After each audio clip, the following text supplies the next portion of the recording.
செவ்வாய்க்கிழமை வணக்கம் நேத்ரா நிகழ்ச்சியிலே சிறப்பான நேர்காணல் பகுதியோடு நாங்கள் இந்த வழியில் இணைந்திருக்கின்றோம். தேசிய மறுமலர்ச்சிக்காக தயாராகுவோம் என்கின்ற துணைப்பொருளிலே 77வது சுதந்திர தினம் எதிர்வருகின்ற பிப்ரவரி மாதம் 4ஆம் தேதி கொண்டாடப்படவிருக்கிறது.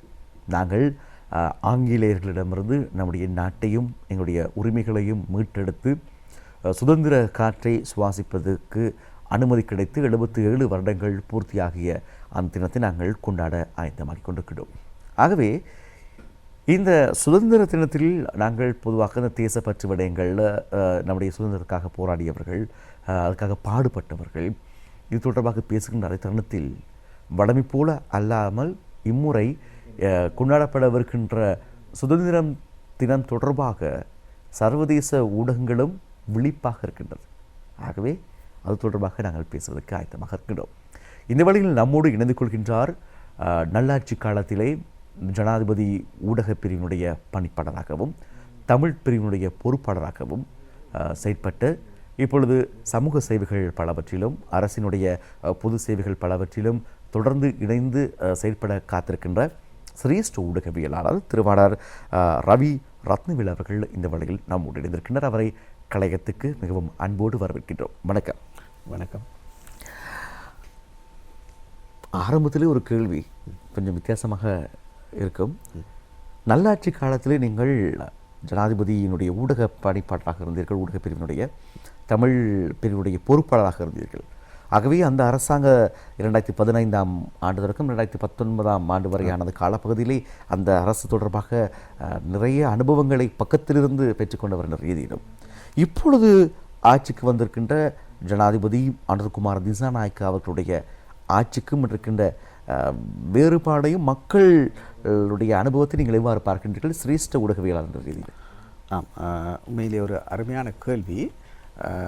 அதாவது நல்லாட்சி காலத்தில் என்ன நடந்தென்றால் ஜனாதிபதி அவர்களுக்கு இந்த நாட்டின் தமிழ் மக்களின் ஒத்துழைப்பு கிடைத்தது, அவர் ஜனாதிபதியாக வாழ்வதற்கு ஒத்துழைப்பு கிடைத்தது என்ற அந்த நல்லெண்ணம் அவர் தனி மனிதன் என்ற வகையில் அவரது மனதில் இருந்தது.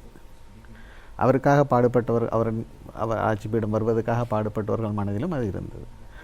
ஆகையினால் அந்த காலகட்டம் தமிழ் பேசும் மக்கள், தமிழ் முஸ்லீம் இரு இனத்தாருக்கும் தமிழ் மக்களுக்கு ஒரு நியாயமான செயல்படக்கூடிய ஒரு சூழ்நிலை அங்கே இருந்தது.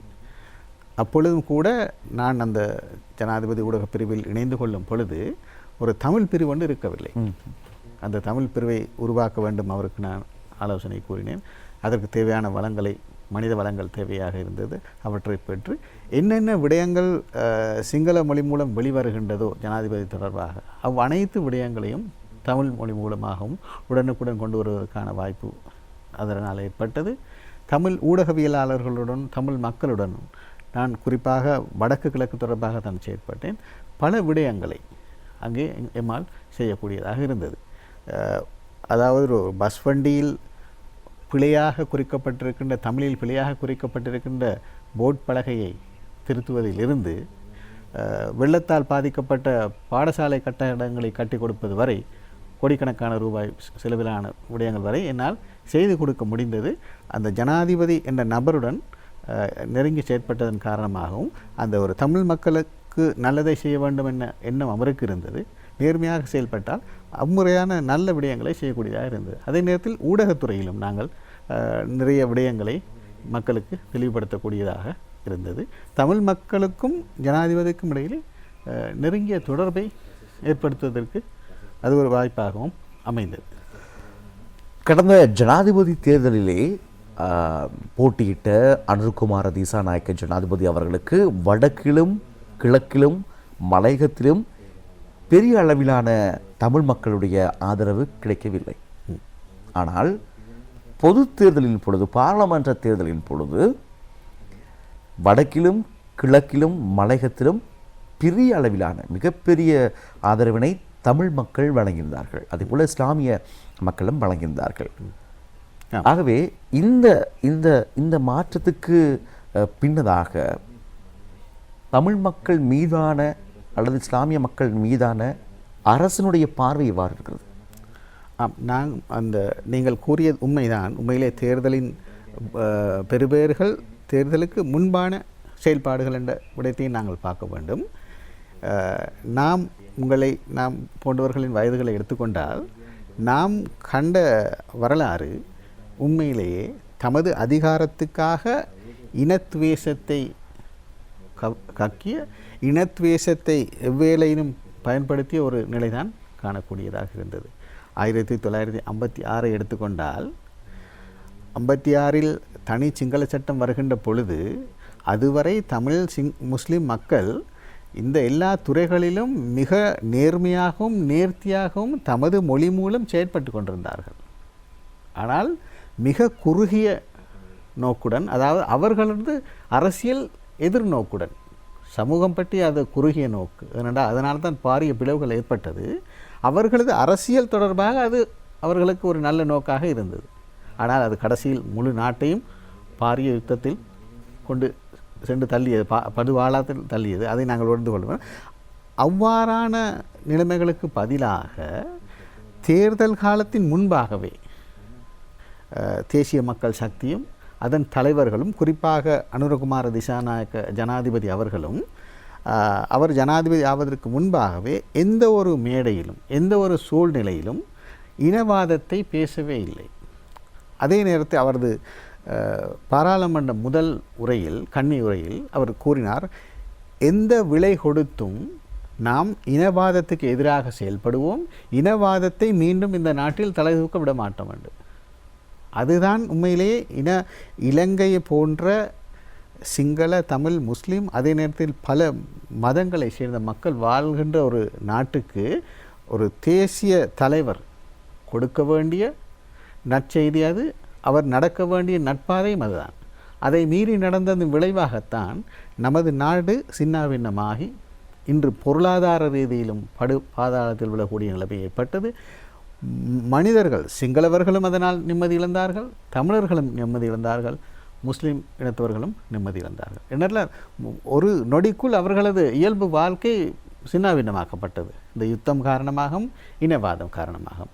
இதனை ஒழிக்க வேண்டும் என்ற ஆழமான ஒரு எண்ணம் அவர்களுக்கு இருந்து வந்தது. அதற்கு இன்னொரு முக்கியமான காரணம் இருக்கின்றது.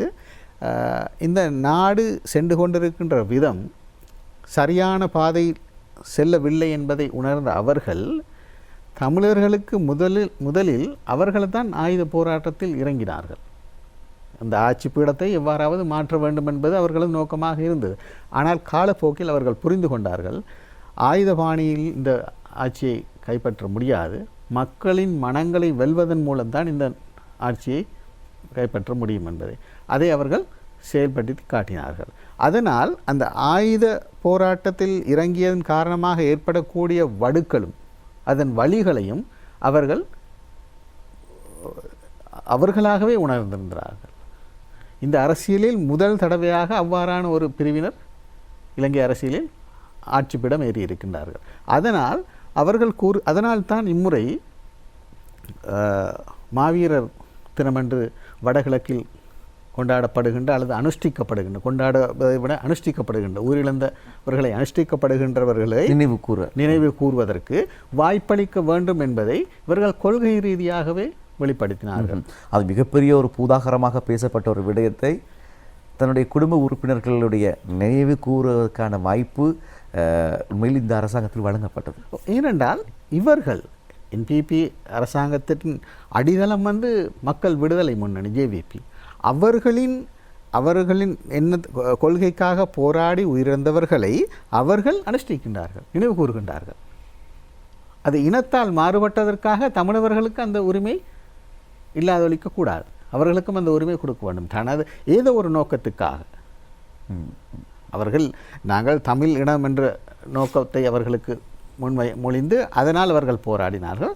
அதனால் மடிந்தாலும் அவர்களது உறவினர்களுக்கு அவர்கள் அந்த போர்களால் அந்த மோதல்களால் உயிரிழந்தவர்கள் சகோதரர்கள் உற்றார் உறவினர் பெற்றோர் அவர்களது குடும்ப அங்கத்தவர்கள் நினைவு கூறும் வாய்ப்பு அவர்களுக்கு கொடுக்க வேண்டும் என்பது நிலைப்பாடாக இருந்தது. நிச்சயமாக தொடர்ச்சியாக பேசுவோம். புதிய அரசாங்கம் புதிதாக பிறக்கவிருக்கின்ற 77வது சுதந்திர தின விழா தொடர்பாக நாங்கள் 10:30 வரை பேசுவதற்கு ஆயத்தமாக இருக்கின்றோம். எம்மோடு சிரேஷ்ட ஊடகவியலாளர் ரவி ரத்னவேல் அவர்களும் இணைந்திருக்கின்றார்கள். இனிய பாடல் 2 பார்த்துவிட்டு நாங்கள் 10 மணிக்கு மீண்டும் இணைந்து கொள்வோம்.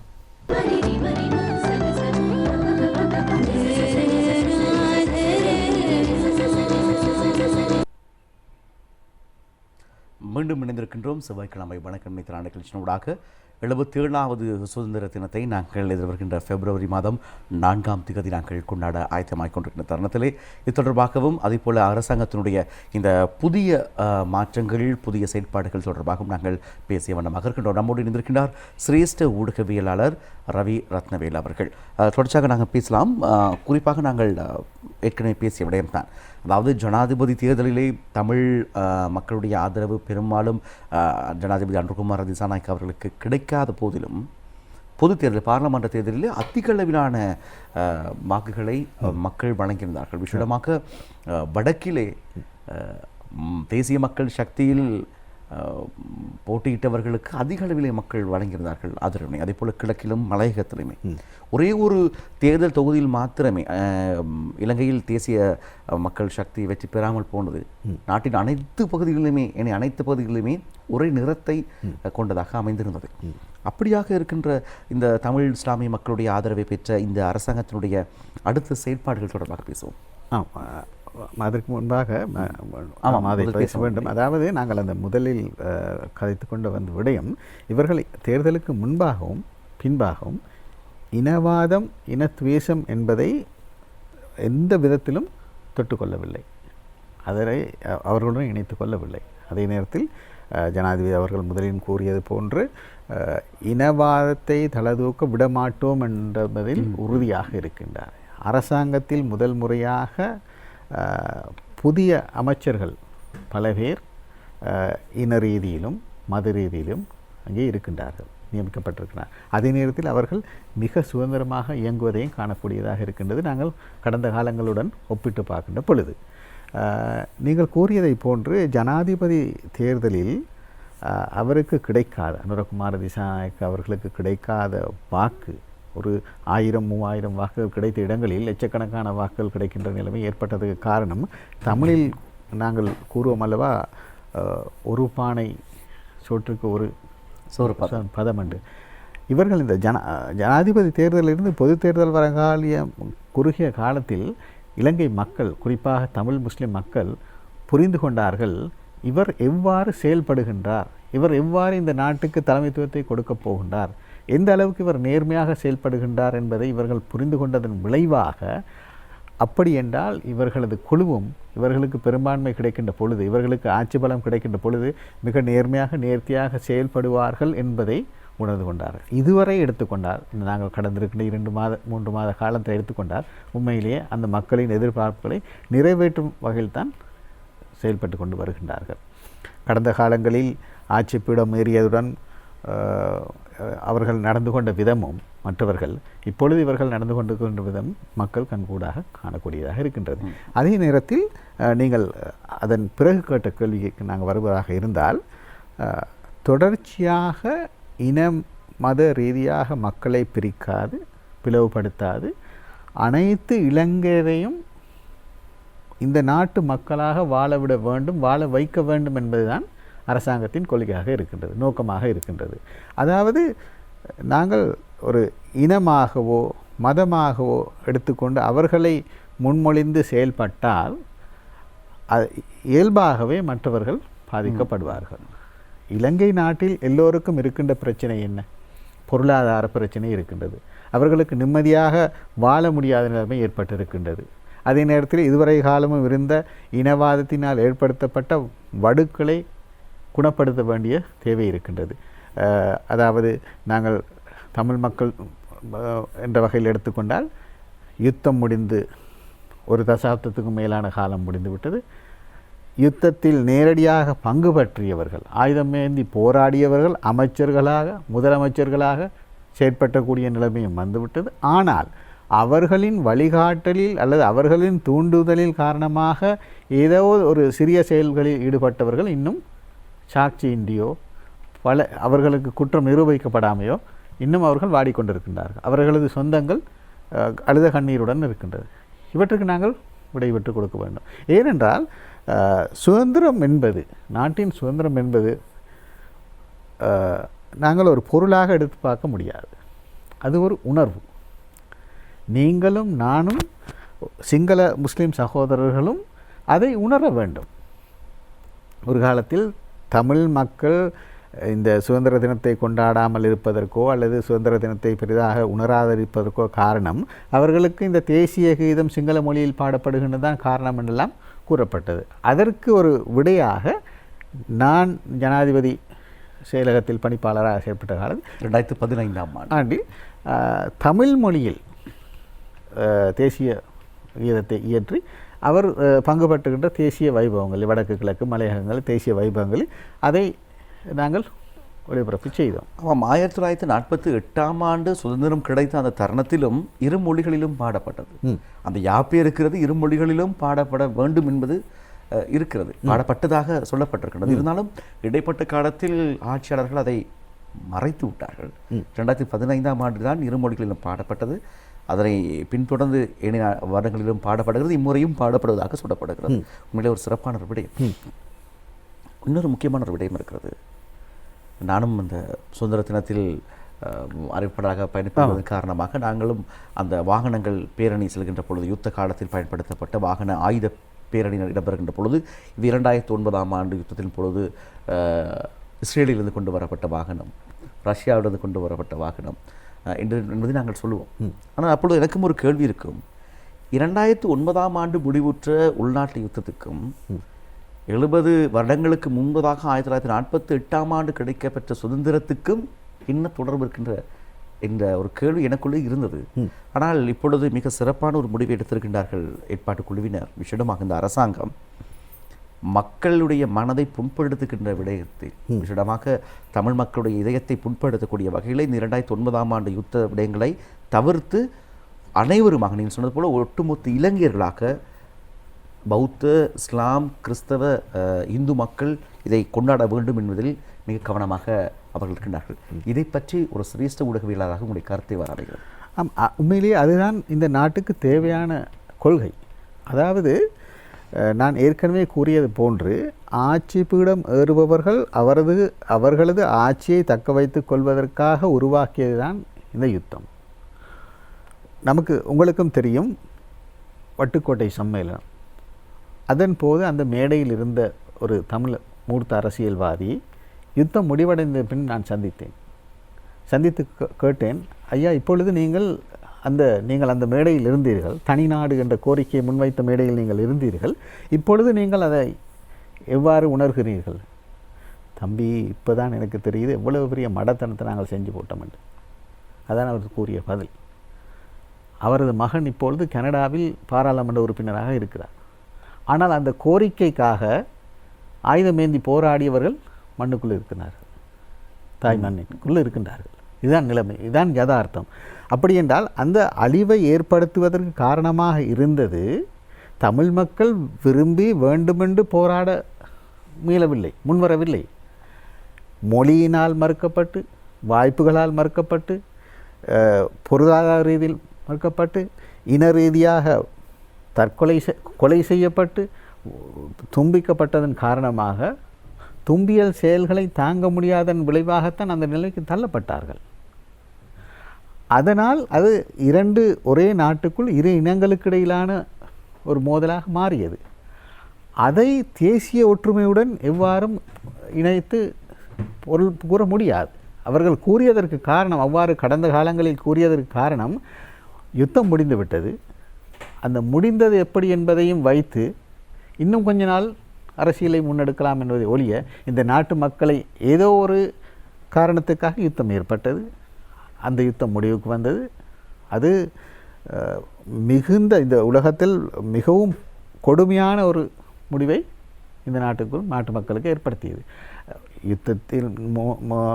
யுத்தத்தில் ஈடுபட்ட தமிழ் போராளிகள் கொல்லப்பட்டது போன்றே 35,000க்கும் அதிகமான சிங்கள இராணுவத்தினரும் கொல்லப்பட்டிருக்கிறார். அந்த குடும்பங்களுக்கு தான் அந்த வேதனையும் துன்பங்களும் துயரங்களும் தெரியும். நிச்சயமாக தந்தை இழந்த பிள்ளைக்கும் அந்த குடும்பத்துக்கும் தான் அதனுடைய உண்மையான வேதனை தெரியும். அந்த பெற்றோர்களிடம் கேட்டு பார்க்க வேண்டும். தாய் நாட்டுக்காக போராடிய இலங்கை சிங்கள இராணுவ வீரர்கள் அவருடைய இழப்பு அந்த குடும்பத்துக்கு எத்தகைய ஒரு வேதனையை கொண்டு வந்திருக்கிறது என்பதை அவர்களிடம் அழகான ஒரு கருத்து. இது பொதுவாக நாங்கள் பார்ப்பது போல அல்ல அது. அப்படி ஆகையால் இந்த நிலைமையை மீண்டும் மீண்டும் மீண்டும் கொண்டு செல்ல வேண்டிய தேவையோ அவசியமோ இப்போது இருக்கின்ற அரசாங்கத்துக்கு இல்லை. ஏனென்றால் அதில் இந்த மண்ணில் நிரூபிக்கப்பட்டிருக்கின்றது முதல் முறையாக முஸ்லீம், தமிழ், சிங்கள மத ரீதியிலான சகலரும் இணைந்து இந்த அரசாங்கத்துக்கு மிகப்பெரிய வரலாறு காணாத ஒரு பெரும்பான்மையை பெற்றுக் கொடுத்திருந்தார்கள். அதே நேரத்தில் நமக்கு காணக்கூடியதாக இருக்கு, நம்மால் காணக்கூடியதாக இருக்கு, இந்த ஆட்சி பீடம் ஏறி இருக்கின்ற ஜனாதிபதி உட்பட அமைச்சர்கள், பாராளுமன்ற உறுப்பினர்கள் சாதாரண மக்களை போன்று செயல்பட்டு அவர்கள் நடிக்கவில்லை. அதுதான் இயல்பு இந்த நாட்டில். ஏனென்றால் இது பொருளாதார ரீதியில் வங்குரோத்து நிலை என்பதை உத்தியோகபூர்வமாக அறிவிக்கப்பட்ட ஒரு நாடு. அதற்கு தக்கத்தான் நாங்கள் ஜனாதிபதியாக இருந்தாலும் சரி, அமைச்சர்களாக இருந்தாலும் சரி நடந்து கொள்ள வேண்டும். நீங்கள் உங்களது வயிற்றை குறைத்து கொள்ளுங்கள், நான் எனக்கு தேவையான முறையிலும் எனது நண்பர்களுக்கு நாங்கள் எப்படி விரும்புகிறோம் அப்படியும் வாழ்கிறோம் என்று இந்த நாட்டை ஒருபோதும் முன்னேற்ற முடியாது. ஆகையினால் இந்த அரசாங்கம் ஒரு கொள்கை ரீதியிலேயே பொருளாதார ரீதியில், கலாச்சார ரீதியில், சமூக ரீதியில் இந்த நாட்டை மேம்படுத்த வேண்டும், இருக்கின்ற நிலைமையிலிருந்து முன்னேற்ற வேண்டும் என்ற கொள்கையில் செயல்படுகின்றது. அப்படி செயல்படுகின்ற பொழுது இதுவரை காலம் இந்த இன ரீதியாகவோ மத ரீதியாகவோ எவரும் புண்படவில்லை. இந்த கொள்கையை தான் இவர்கள் தொடர்ந்தும் முன்னெடுப்பதற்கு முயற்சிக்கின்றார்கள். அதற்கான செயற்பாடுகளை தான் எம்மையும் இணைத்து கொண்டிருக்கின்றார்கள். செலவுகளை கட்டுப்படுத்தி அரசாங்கம் முன்னோக்கி செல்கின்ற பொழுதும் அரிசி இல்லை, தேங்காய் இல்லை என்கின்ற விமர்சனங்களை அரசாங்கம் மீது சிலர் தொடுக்கின்றார்களே, இது நீங்கள் எப்படி பார்க்கின்றீர்கள்? இவர்களால் இந்த நாட்டை கொண்டு செல்ல முடியுமா என்கிற ஒரு கேள்வி எழுப்பியிருக்கின்றார்கள். இதை பற்றி நீங்கள் எப்படி பார்க்கிறீர்கள்? ஆமாம், நீங்கள் சரியான ஒரு கேள்வியை தான் முன்வைத்தீர்கள். அதாவது இந்த வங்குரோத்து அரசியலை முகம் கொடுத்திருக்கின்றவர்கள் கூறுகின்ற விடயம் அரிசி இல்லை, தேங்காய் இல்லை, குரங்கு பிரச்சனைகள், இவ்வாறான பிரச்சனைகளை பற்றி கூறுகின்றார்கள். இந்த அதாவது இந்த நிலைமை எவ்வாறு ஏற்பட்டது? உரமானியத்தை நிறுத்தி, உரம் கொண்டு வருவதை நிறுத்தி, இரசாயன உரம் பயன்படுத்துவதை நிறுத்தி, அதுவரை காலமும் இருந்து வந்த சகல துறைகளும் இது ஒரு விவசாய நாடு. விவசாயத்தை குட்டிச்சுவராக்கி விட்டு 2 வருடங்களின் 3 வருடங்களின் பின் தேங்காய் இல்லை, மாங்காய் இல்லை என்று சொன்னால் அது இந்த 3 மாதங்களுக்கு முன் ஆட்சியை பீடமேறிய அரசாங்கத்தின் பொறுப்பல்ல. அவர்கள் இந்த மக்களை வாழ வைக்க வேண்டும், அதற்கான பரிகாரங்களை தேடி கொடுக்க வேண்டும், அது வேறு விடயம். அதற்காக அவர்கள் இரவு பகலாக செயல்படுகின்றார்கள் என்பது கண் தெரிகின்ற அனைவராலும் காணக்கூடியதாக இருக்கின்றது. சுயநலவாதமற்ற அனைவராலும் புரிந்து கொள்ளக்கூடியதாக இருக்கின்றது. ஏனென்றால் வருடக்கணக்காக குட்டிச்சுவராக்கப்பட்ட அரிசி களஞ்சியங்கள், நெல் களஞ்சியங்கள் சுத்திகரிக்கப்பட்டு ஆலைகள் அவற்றை அவருக்கான நடவடிக்கைகள் முன்னேற்றப்படுவதற்கான நடவடிக்கைகள் இருக்க. அதே நேரத்தில் இந்த நாடு பெருமளவு அதாவது சுய உற்பத்திகளை கொண்டிருந்த ஒரு நாடு, அதெல்லாம் இப்பொழுது இல்லாமல் இருக்கின்றன. அவற்றை படிப்படியாக இவர்கள் முன்னெடுத்து வருகின்றனர். போக்குவரத்து துறையை எடுத்துக்கொண்டால் அதில் பாரிய முன்னேற்றத்தை ஏற்படுத்துவதற்கான நடவடிக்கைகளை எடுத்துக்கொண்டு வருகின்றார்கள். அதே நேரத்தில் பாருங்கள், ஆட்சி பீடம் மீறி 100 நாட்களுக்குள் மத்திய வங்கியை கொள்ளையடித்தவர்கள் இன்று கூறுகின்றார்கள் அரிசி இல்லை, தேங்காய் இல்லை என்று. அந்த மத்திய வங்கியை கொள்ளையடித்ததன் காரணமாகத்தானே பொருளாதார பிரச்சனை ஏற்பட்டது. அந்த பொருளாதார பிரச்சனைக்கு மென்மேலும் தீர்ப்பு காண்பதும் வகையில் கடன் வாங்கி அந்த கடனை சரியான முறையில் பயன்படுத்தாது தத்தமது தேவைகளுக்காக பயன்படுத்தியதன் காரணமாகத்தான் பொருளாதார ரீதியில் வங்குரத்தான ஒரு நாடாக அறிவிக்க வேண்டிய நிலை ஏற்பட்டது. அந்த தவறை செய்த போது இவர்கள் எங்கிருந்தார்கள்? ஏன் அந்த கேள்விகளை எழுப்பவில்லை? ஜனாதிபதி மிக அழகாக ஒரு கருத்தை கூறினார். நான் கேட்டுக்கொண்டிருந்தேன், நீங்கள் எதிர்க்கட்சியிடம் கூறினார் அவர் பாராளுமன்ற, நான் கேட்டுக்கொண்டிருந்தேன், நீங்கள் பல ஆலோசனைகள் கூறினீர்கள், அந்த ஆலோசனைகள் உண்மையிலேயே நல்ல ஆலோசனைகள், ஆனால் அந்த ஆலோசனைகள் 2-3 வருடங்களுக்கு முன்பு நீங்கள் முன்வைத்திருந்தால் இன்று நாங்களும் ஆட்சி பீடம் ஏறி இருக்க மாட்டோம், இந்த நாடும் இந்த நிலவில் இருக்காது. ஆனால் காலம் கடந்த ஆலோசனை மதிய யோசனை பிரயோசனத்துக்கு உதவாது என்று கூறினார். அந்த வகையிலால் தான் இவர்கள் வேறு பாரிய பிரச்சனைகள் எதுவும் லஞ்ச ஊழல்கள் பற்றிய பிரச்சனைகள் இல்லை, இனவாதத்தை தூண்டிவிட்டு எங்கேயோ பிரச்சனைகள் ஏற்படுத்தியிருக்கிறார் என்ற பிரச்சனைகள் இல்லை. அதனால் இவர்கள் இந்த சிறிய சிறிய பிரச்சனைகளை எடுத்துக்கொண்டு ஏதோ பாராளுமன்றத்துக்கு வந்துவிட்டோம், அதற்காக நாங்கள் ஏதோ குரல் கொடுக்க வேண்டும் என்பதற்காக இவர்கள் இவ்வாறு நடந்து கொண்டிருக்கிறார்கள் என்பதுதான் எனது கணிப்பு. வழமையான இடம்பெறுகின்ற சுதந்திர தின கொண்டாட்டத்துக்கும் இம்முறை இடம்பெற வருகின்ற சுதந்திர தின கொண்டாட்டத்துக்கும் இடையிலான வேறுபாடாக எவற்றை நீங்கள் பார்க்கிறீர்கள்? முதலாவதாக இந்த நாடு பொருளாதார ரீதியில் வீழ்ச்சி அடைந்திருக்கின்றது என்பதை உணர்ந்து இயன்ற அளவு சிக்கனத்துடன், அதாவது அபிமானத்தை வெளிப்படுத்த வேண்டும். ஒரு நாட்டின் நமது நாட்டின் சுதந்திரம். அதே நேரத்தில் நீங்கள் அழகாக கூறினீர்கள், வெள்ளையரிடமிருந்து நாங்கள் சுதந்திரத்தை பெற்றோம் என்று. வெள்ளையரிடமிருந்து சுதந்திரத்தை பெற்றுவிட்டு உள்நாட்டவர்களிடமிருந்து சுதந்திரத்தை பறிகொடுத்த இனங்களும் இந்த நாட்டுக்குள் வாழ்ந்து கொண்டிருக்கின்றன. ஆகையால் அந்த நிலைமைகள் மாற வேண்டும். அந்த நிலைமையை மாற்றி அனைவரும் இலங்கையர் என்ற எண்ணம், அதாவது நான் ஆரம்பத்தில் கூறியபோது சுதந்திரம் என்பது ஒரு உணர்வு. இந்த உணர்வு உங்கள் மனதிலும் எனது மனதிலும் ஏற்பட வேண்டும். வார்த்தைகளால் வர்ணிக்கப்பட்டு அலங்கார பவனிகளை நடத்தி அல்லது மாபெரும் கூட்டங்களை கூட்டி காம்பீரமாக உரையாற்றி இதை ஏற்படுத்த முடியாது.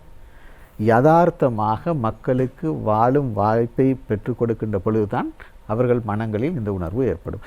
அதை ஏற்படுத்த வேண்டும் என்பதில் இந்த அரசாங்கம் கண்ணும் கருத்துமாக இருக்கின்றது. அதே நேரத்தில் இந்த சகல மக்களும் இந்த நாட்டின் சுதந்திரத்துக்கும் இந்த நாடு முன்னேறுவதற்கும் இந்த நாடு முன்னெடுத்து செல்வதற்கும் சகல மக்களின் பங்களிப்பு கட்டாயமானது.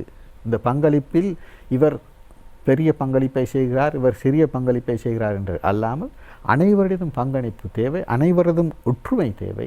இந்த நாட்டில் சகல வேலைகளை முன்னெடுப்பதற்கு ஒற்றுமை, இன ரீதியிலான மத ரீதியிலான கலாச்சார ரீதியிலான சமூக ரீதியிலான ஒற்றுமை இருக்க வேண்டும் என்பதையும் இந்த அரசாங்கம் உணர்ந்து கொண்டிருக்கின்றது. ஆகையால் பொருளாதார ரீதியில் மிக சிக்கனமாகவும் மிக கோலாகலமாக மக்களுக்கு அந்த சுதந்திரத்தை உணரக்கூடிய வகையிலும் இந்த சுதந்திர தினத்தை கொண்டாட வேண்டும் என்பதில் அரசாங்கம் உறுதியாக இருக்கின்றது. பெற்றுக்கொண்ட சுதந்திரத்தை நாங்கள் அனுபவித்து கொண்டு அந்த சுவாச காற்றை நாங்கள் சுவாசித்த வண்ணமாக இனி வருகின்ற நாட்களிலே வெற்றி மிகு பயணத்தை மேற்கொள்ள நாங்கள் என்னென்ன விடயத்தை கையாள வேண்டும்? நாம் இங்கு தமிழ் மொழியில் உரையாடுவதாலும் இதை கேட்கின்றவர்கள் பார்க்கின்றவர்கள் தமிழர்கள் என்பதாகவும் எனது அனுபவத்தை வைத்து நான் ஒரு விடயத்தை கூறுகின்றேன். அதாவது தம்பி, நாங்கள் எங்கெங்கு நாங்கள் 30 வருட கால யுத்தத்தில் சிக்குண்டு நாங்கள் பின்தங்கிவிட்டோம். பொருளாதார ரீதியில் பின்தங்கிவிட்டோம், கல்வி ரீதியில் பின்தங்கிவிட்டோம். கல்வி ரீதியில் பின்தங்கியதன் காரணமாக இன்று தலை தூக்கி பார்க்கின்ற பொழுது 30 வருடங்கள் பின் கண் திறந்து பார்க்கின்ற பொழுது அன்று தமிழ் மக்கள், தமிழ் பேசுகின்ற மக்கள், தமிழ் மக்கள் எந்தெந்த துறைகள் எப்படியெல்லாம் ஜொலித்தார்கள். வைத்தியத்துறையை எடுத்துக்கொண்டாலும், கல்வித்துறையை எடுத்துக்கொண்டாலும், கணக்கியல் துறையை எடுத்துக்கொண்டாலும், வழக்கறிஞர்களை எடுத்துக்கொண்டால் அவர்கள் மிகுந்த பாராட்டை பெற்ற மிக நேர்மையான நேர்த்தியாக செயல்படுகின்றவர்களாக இருந்தார். அந்த நிலைமை இல்லாது போயிருக்கின்றது. பொருளாதார ரீதியிலும் இருந்த அந்த அவர்களது சிறப்பு வாய்ப்புகள், அவர்களது பங்கு இல்லாமல் போயிருக்கின்றது. அவற்றை எங்கெல்லாம் எவ்வாறு நியாயமான முறையிலும் நேர்மையான முறையிலும் நீதியான முறையிலும் பெற்றுக்கொள்ள முடியுமோ அவற்றை பெற்றுக்கொண்டு இந்த அரச துறையிலும் தனியார் துறையிலும் தமிழ் மக்கள் தம்மால் இயன்ற முழுமையான பங்களிப்பை பெற்றுக் கொடுப்பதுடன் தமக்கு கிடைக்க வேண்டிய சகல வாய்ப்புகளையும் வரங்களையும் பெற்றுக்கொள்வதற்கு முனைய வேண்டும். அதற்காக செயல்பட வேண்டும். நமக்கு ஒரு காலத்தில் தமிழ் இனம் என்ற ரீதியில் வேகம் இருந்தது. அந்த அளவுக்கு விவேகம் இல்லாமல் போனதால் எல்லாவற்றையும் இழந்த ஒரு சமூகமாகத்தான் இருக்கின்றது. எமது இலக்கியம் உலகத்தால் உலக தமிழ் மக்களால் போற்றப்பட்ட இலக்கியம் நமக்கு இருந்தது. ஆனால் இன்று அந்த நிலைமை இல்லை. ஏனென்றால் இந்த யுத்தத்தால் அடிபட்டு போயிருக்கின்றது. ஆகையினால் நாம் மீண்டும் கலாச்சாரத்துறையிலும் கல்வித்துறையிலும் பொருளாதாரத்துறையிலும் உற்பத்தி துறையிலும் மனித சமூகம் என்ற ரீதியிலும் இப்பொழுது அந்த கிளீன் ஸ்ரீலங்கா என்ற நாட்டை துப்புரப்படுத்தும் அதை வெளிப்படையாக நாங்கள் நாட்டை துப்புரப்படுத்துவதாக எடுத்துக்கொள்வோம். ஆனால் அப்படி அல்ல. ஒரு தனி மனிதன் எந்த அளவுக்கு அவன் ஒரு சமூகத்துடன் இருக்கின்ற பொழுதும் தனிமையாக இருக்கின்ற பொழுதும் நேர்மையாக நடந்து கொள்கின்றானோ, அவன் மனம் எந்த அளவுக்கு தூய்மையாக இருக்கின்றதோ, ஒரு குற்றத்தை செய்வதற்கு அவன் 2 தடவை சிந்திக்க வேண்டும், 3 தடவை சிந்திக்க வேண்டும். குற்றத்தை செய்தா இருக்கும். அதாவது நாங்கள் பாதையை செல்கின்ற பொழுது அந்த சமிஞ்ஞைகளை போலீஸார் இருக்கின்ற பொழுதும் இல்லாத இருக்கின்ற பொழுதும் எவ்வாறு நாங்கள் பயன்படுத்துகின்றோம் என்பதில் கூட அதை நாங்கள் காணக்கூடியதாக இருக்கின்றது. நாம் அதாவது சட்டத்திட்டங்களை மதிக்கின்ற எல்லா நேரங்களிலும் நம்மை தூய்மைப்படுத்திக் கொண்டு நாட்டையும் தூய்மைப்படுத்துவது, சமூகத்தையும் தூய்மைப்படுத்த வேண்டும் என்ற எண்ணத்துடன் செயல்படுவது மிக முக்கியமாக தேவைப்படுகிறது. ஆகையால் எல்லா துறைகளிலும் பங்களிப்பை பெற்றுக் கொடுத்து தமக்கு தேவையான தமக்கு கிடைக்கின்ற வாய்ப்புகளை பெற்றுக்கொண்டு இந்த நாட்டுக்கான பங்களிப்பை செய்து நாமும் இந்த நாட்டு மக்கள் இளைஞர் என்ற எண்ணம் ஏற்படக்கூடிய வகையில் நாம் வாழ வேண்டும். அதற்கான செயல்களை செய்ய வேண்டும். வாக்களித்த மக்களுக்கு விசேடமாக வடக்கு பகுதியில் நீண்ட காலமாக விடுவிக்கப்படாமல் இருந்த காணி விடுவிக்கப்பட்டது. இது போன்ற என்னென்ன செயற்பாடுகள் அடுத்து தமிழ் பேசும் மக்களுக்கு கிடைக்கலாம் என்று நீங்கள் பார்க்கின்றீர்கள், தமிழ் மற்றும் இஸ்லாமிய உறவுகளுக்கு? என்னென்றால் இப்பொழுது நாங்கள் இந்த தமிழ் மக்கள் என்று எடுக்கின்ற பொழுது தமிழ் மக்கள் யுத்தத்தால் பாதிக்கப்பட்டதன் விளைவாக குறிப்பாக வடகிழக்கு தமிழ் மக்களுக்கு அவர்களுக்கு பொருளாதார ரீதியில் மேம்படுத்துவதற்கான அனைத்து துறைகளிலும் அவர்களுக்கு வாய்ப்புகளை ஏற்படுத்த வேண்டும். அதில் குறிப்பாக மீன்பிடித்துறை, அதற்கு மீன்பிடித்துறையில் ஏற்படுகின்ற சிக்கல்களை நிவர்த்தி செய்து கொடுக்க வேண்டும். அவர்களுக்கு தேவையான வளங்களை பெற்றுக் கொடுக்க வேண்டும். அதை புரிந்து கொள்ளக்கூடிய ஒரு தமிழரை அங்கே நியமிக்கப்பட்டிருக்கின்றது அமைச்சராக. ஆகைய அவர் அதை நேர்த்தியாகவும் நேர்மையாகவும் செயல்படுகின்றார் என்பதை ஆரம்பம் தொட்டே காணக்கூடியதாக இருக்கின்றது. அந்த துறையில் அரசாங்கம் கவனம் செலுத்தி இருக்கின்றது. அடுத்ததாக உல்லாசத்துறை, சுற்றுலாத்துறையில் ஒரு பாரிய வளர்ச்சியை ஏற்படுத்த வடக்கு கிழக்கை பயன்படுத்த வேண்டும். அந்த மக்களுக்கு அதில் பங்கெடுக்கும் வாய்ப்பை பெற்றுக் கொடுக்க வேண்டும் என்பதில் அரசாங்கம் கவனமாக இருக்கின்றது. நேர்மையாக செயல்பட வேண்டும் என்று இருக்கிறது. அந்த துறையிலையும் அதை வளர்ச்சி ஏற்படும். அதே நேரத்தில் வடக்கு கிழக்கில் முன்பு இருந்த கல்வி நிலையை ஏற்படுத்துவதற்கு கல்வி வளங்களையும் பெற்றுக் கொடுக்க வேண்டும். அந்த சமூகத்துக்கு நேர்மையாகவும் நிம்மதியாகவும் வாழ்வதற்கு தேவையான வாய்ப்பை ஏற்படுத்தி கொடுக்க வேண்டும் என்பதில் மிக உறுதியாக இருக்கின்றது. அதேபோல் மலையக மக்களுக்கு மலையக மக்கள் எடுத்துக்கொண்டால் இப்பொழுதே நீங்கள் அறிந்திருப்பீர்கள், வீட்டு திட்டங்கள் ஆரம்பிக்கப்பட்டிருக்கின்றது. அந்த பாரிய வீட்டு திட்டங்கள் அதாவது முன்பு ஆரம்பித்தது போன்று அல்லாமல் அவர்களுக்கு நேர்மையாக அவர்களது வாழ்க்கையை இயல்பாக வாழக்கூடிய ஒரு சூழ்நிலை ஏற்படுத்தக்கூடிய, அதாவது ஒரு மனிதர்களால் ஏற்றுக்கொள்ளக்கூடிய பேரளவில் ஒரு வீடு என்று கூறுவது அல்லாது அது உண்மையான ஒரு வீடாக இருக்க வேண்டும். அந்த முறையில் நேர்த்தியான முறையில் வீட்டு திட்டங்களை ஏற்படுத்த வேண்டும். அவர்களது போஷாக்கில் முக்கியமான மாற்றத்தை ஏற்படுத்த வேண்டும். தோட்ட தொழிலாளர்கள் எடுத்துக்கொண்டால் அவர்களுக்கு நியாயமான சம்பளம் கிடைக்க வேண்டும் என்பது இந்த முக்கியமான விடயங்கள். அவர்களுக்கு தேவையான அடிப்படை வசதிகளை செய்து கொடுக்க வேண்டும் என்பதிலும் உண்மையிலேயே கரிசனை கொண்டு செயல்படுகின்றது என்றதை கூறலாம். அண்மையில் ஜனாதிபதி அவர்களுடைய இந்தியா பயணம் விஜயம், அதேபோல் சீன விஜயம், இந்த 2 விஜயத்தினூடாக இலங்கை மக்களுக்கு அல்லது இலங்கை திருநாட்டுக்கு என்னென்ன விடயங்கள் வரப்பிரசாதமாக கிடைக்க உள்ளன? அதில்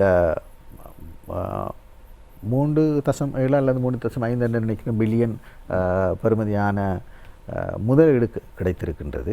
அந்த முதலீடு ஹம்பாந்தோட்டை பிரதேசத்தில் எண்ணெய் சுத்திகரிப்பு சம்பந்தமானதாக இருந்தாலும் அது முழு இலங்கையிலும் பொருளாதாரத்தை வலுப்படுத்துகின்ற ஒரு செயலாக அமையும். அதே நேரத்தில் அவர்கள் ஊடகத்துறையை எடுத்துக்கொண்டாலும் பொருளாதாரத்துறையை எடுத்துக்கொண்டாலும் அதே நேரத்தில் சுற்றுலாத்துறை இவ்வாறான பல துறைகளிலிருந்தும் இந்த 2 நாடுகளுக்கும் இடையிலான, நீங்கள் கூறிய இந்தியா அதே நேரத்தில் சீனா ஆகிய 2 நாடுகளிலிருந்தும் பெற்றுக்கொள்ளக்கூடிய சகல வளங்களையும் வாய்ப்புகளையும் பெற்றுக்கொள்ள வேண்டும் என்பதில் அவர்கள் உறுதியாக இருக்கின்றார்கள். ஜனாதிபதி அவர்கள் பிரத்யேக பேட்டி ஒன்றை சீன தொலைக்காட்சிக்கு வழங்கியிருந்தார். அதிலும் அவர் திட்ட தெளிவாக கூறுகின்றார். அவர் இந்த வறுமையிலிருந்து மீண்டு வந்து மிக சுபீட்சமாக இருக்கின்ற பிரதேசத்தை பார்வையிடுவதற்கு சென்றார். அந்த பிரதேசத்தை சேர்ந்த அந்த நிலைமை ஏற்படுத்தியவர்களை இங்கு அழைத்திருக்கின்றார். வந்து அவர்களது அனுபவங்களை இங்கு பரிமாறிக்கொள்ளுமாறு, அவ்வாறு இந்த நிலைமைகளை நல்ல முறையில் பயன்படுத்தி பொருளாதார ரீதியிலும் சமூக ரீதியிலும் அதே நேரம் சர்வதேச உறவு ரீதியிலும் நல்ல பல மாற்றங்களை எதிர்வரும் காலங்களை ஏற்படுத்த வேண்டும் என்பதற்கான கணிசமான வாய்ப்புகளை ஏற்படுத்தி இருக்கின்றார்கள். கணிசமான திட்டங்களும் இங்கு தீட்டப்பட்டு வருகின்றது. இறுதியாக சுருக்கமாக எதிர்பார்க்கின்றோம், பிறக்கவிருக்கின்ற 77வது சுதந்திர தினத்தை மக்கள் எப்படி கொண்டாட வேண்டும்? முதலாவதாக இதுவரை காலமும் நடைபெற்ற சுதந்திர தினங்கள் நம்மீது சுமத்தப்பட்ட சுதந்திர தினமாகத்தான் இருந்தது. சிலர் கூறலாம், இன்னும் தமிழ் மக்களுக்கு, குறிப்பாக வடகிழக்கு மக்களுக்கு அரசியல் தீர்வு கிடைக்கவில்லை என்று கூறலாம். அரசியல் தீர்வு பெற்றுக் கொடுப்பதற்கு இன்னும் கால அவகாசம் இல்லை. 3 மாதங்கள் தான் இந்த அரசாங்கத்துக்கு ஆகின்றது. அதே நேரத்தில் ஸ்ரீதரன் போன்ற பாராளுமன்ற உறுப்பினர்கள் ஜனாதிபதி அவர்களோடு மிக நெருக்கமாக கலந்துரையாடி அந்த பிரச்சனைகளை பற்றி கலந்துரையாடி இருக்கின்றார். அதற்கான வாய்ப்புகள் எதிர்காலத்தில் உருவாக்கக்கூடியதாக இருக்கின்றது. நான் கூறுகின்றபடியும் தமிழ் மக்கள் இதுவரை காலமும் தமிழ் பேசும் மக்கள் அரசாங்கங்களுடன் இணையாது இருந்தார். குறிப்பாக தமிழ் மக்கள் இணையாது இருந்தார்கள். பெருமளவில் பங்கு பெற்றவில்லை, வாய்ப்புகள் பெற்றுக்கொள்ளவில்லை.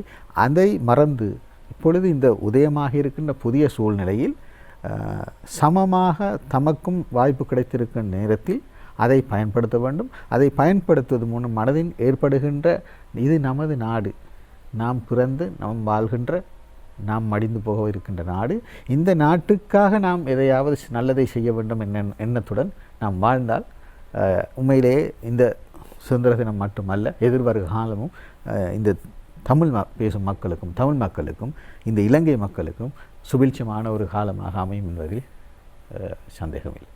மிக்க நன்றி. இன்றைய தினம் நம்மோடு இணைந்து கொண்டு இந்த சுதந்திர தினம் அதேபோல் அரசாங்கத்தினுடைய புதிய செயற்பாடுகள் தொடர்பாக நம்மோடு பகிர்ந்து கொண்டவர் நல்லாட்சி காலப்பகுதியிலே ஜனாதிபதி ஊடகப் பிரிவினுடைய பணிப்பாளராகவும் தமிழ் பிரிவினுடைய பொறுப்பாளராகவும் பணிபுரிந்த சிரேஷ்ட ஊடகவியலாளர் ரவி ரத்னவேல் அவர்களுக்கு உளமார்ந்த நன்றிகளை நைத்ரா நேயர்கள் சார்பாக தெரிவித்து விடைபெறுகின்றோம். நன்றி. நன்றி, வணக்கம். எதிர்வருகின்ற 77வது சுதந்திர தினம் தேசிய அலைவரிசையூடாக நேரடியாக ஒளிபரப்பு செய்யவிருக்கின்றது. அத்தோடு நம்மோடு இணைய சகோதர ஊடகங்களும் கரம் கோர்த்து இந்த ஒளிபரப்பினை வழங்குவதற்காக காத்திருக்கின்றார்கள். இலங்கை ஒளிபரப்பு கூட்டுத்தாபனத்தும் இதனை நேரடியாக அஞ்சல் செய்ய காத்திருக்கின்றது. ஆகவே எதிர்வருகின்ற 77வது சுதந்திர தினத்தை நீங்கள் நைத்ரா மற்றும் ரூபவாகினி அலைவரிசையூடாக இணைந்து கொண்டு நீங்கள் கண்டு கழிக்க முடியும். அதேபோல் சுதந்திர தினத்தை ஒட்டுமொத்த இளைஞர்களாக ஒரு தாய்ப்பிள்ளைகளாக நாங்கள் கொண்டாடுவோம்.